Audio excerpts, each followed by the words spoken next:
తెలుగుదేశం కుటుంబ సభ్యులందరికీ నా నమస్కారాలు, అభినందనలు, శుభాభినందనలు.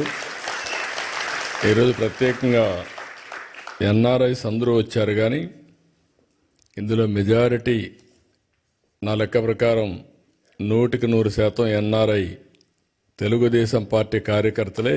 ఆ బ్యాక్గ్రౌండ్ వాళ్ళు ఎక్కువ వచ్చారు. వాళ్ళందరికీ కూడా అభినందనలు. ఇప్పుడే ముగ్గురి స్పీచెస్ విన్నారు మీరు. నేను అందుకనే ఎనర్జెటిక్గా ఉండాలంటే యంగ్స్టర్స్ రావాలని మొట్టమొదటిసారిగా రాజకీయాల్లో పెద్ద ఎత్తున మార్పులు తీసుకొచ్చాను. దానికి నిదర్శనం స్టేజ్ పైన ఉండే వీళ్ళు ముగ్గురు ఒక ఎగ్జాంపుల్ అని చెప్పి కూడా నేను మీకు తెలియజేస్తున్నా. ఒక చిన్న వయసు, అవకాశాలు ఇస్తే అందిపుచ్చుకునే స్ఫూర్తి.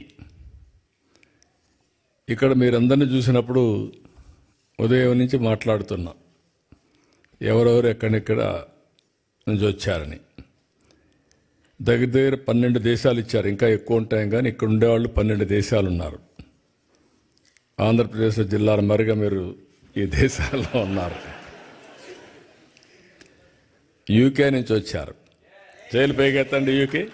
యూకే వాళ్ళందరూ చేలు పైకెత్తండి. Okay, very good. స్విట్జర్లాండ్, ఎక్కడైతే ఉన్నాం ఇక్కడే. ఒకప్పుడు నేను ఎయిర్పోర్ట్కి వస్తే ఎవరు కనపడేవాళ్ళు కాదు, ఒక్కరు కూడా ఉండేవాళ్ళు కాదు. కాదమ్మా, బిగినింగ్లో మీరు ఎవరు లేరు, 95లో ఎవరు లేరు ఇక్కడ. తర్వాత వచ్చారు మీరంతా. అప్పట్లో ఇక్కడ ఎవరూ లేరు. యూరోప్లో అసలు తెలుగు వాళ్ళే ఉండేవాళ్ళు కాదు, ఇండియన్స్ కూడా లేరు. అప్పట్లో యూరోప్ కూడా ఇండియన్స్ని అలో చేసేవాళ్ళు కూడా కాదు, కన్జర్వేటివ్గా ఉండేవాళ్ళు. ఇప్పుడిప్పుడు లిబరలైజ్ అయ్యారు. అందుకే అందరూ మన వాళ్ళు చాలా తెలివైన వాళ్ళు. ఎక్కడ అవకాశాలు ఉంటే అక్కడికి వెళ్ళిపోతారు.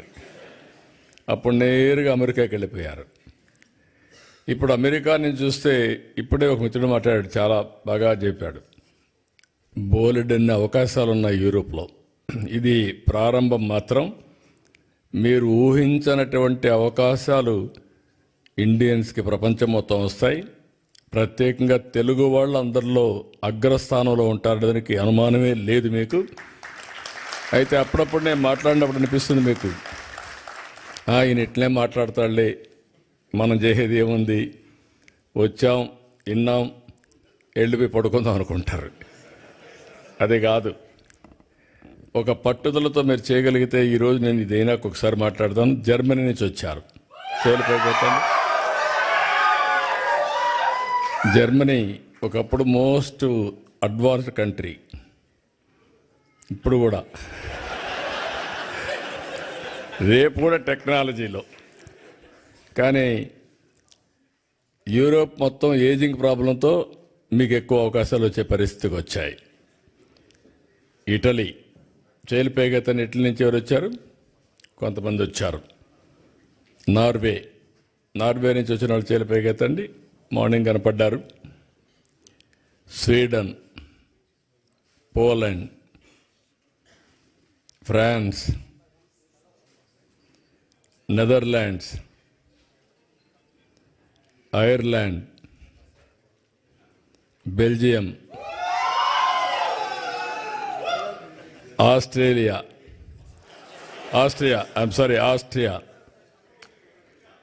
నువ్వు ఉన్నావు.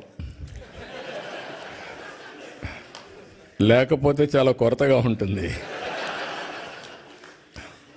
నేను అదే అన్నాను. ఇప్పుడు ప్రపంచంలో ఎన్ని దేశాలు ఉన్నాయో అన్ని దేశాల్లో తెలుగు ఫుట్ ప్రింట్ ఉండాలి.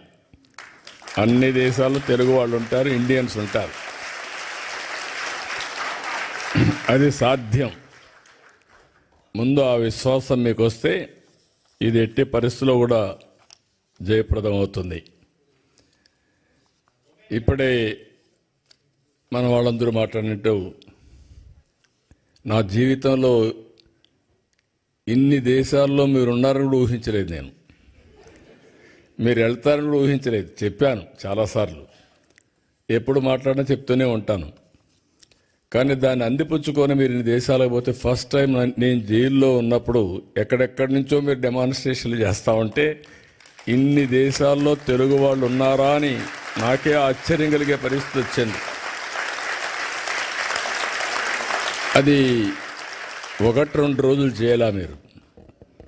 నేను జైల్లో ఉన్న 53 రోజులు నిరంతరం మీరు ఉద్యమాలు చేశారు.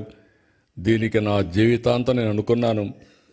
కొంతమంది చనిపోయినా గుర్తుంటారు, కానీ నేను బ్రతుకున్నగానే గుర్తుపెట్టుకున్నారంటే నా జీవితంలో మర్చిపోలేను. అక్కడి నుంచి ఎన్నికలు వచ్చాయి. ఎన్నికల్లో కూడా చాలా సమర్థవంతంగా మేము ఆలోచించాం. రాష్ట్ర భవిష్యత్తు ఒక పక్క, రాజకీయాల్లో ఉండదగ్గ వ్యక్తి కాని వ్యక్తి ఆ రాష్ట్రంలో ముఖ్యమంత్రిగా ఉంటే ఏం జరిగిందో మనం చూసాం. అందుకని అందరం కలవాలనుకున్నాం. తెలుగుదేశం, జనసేన, బీజేపీ 3 పార్టీలు కలిసి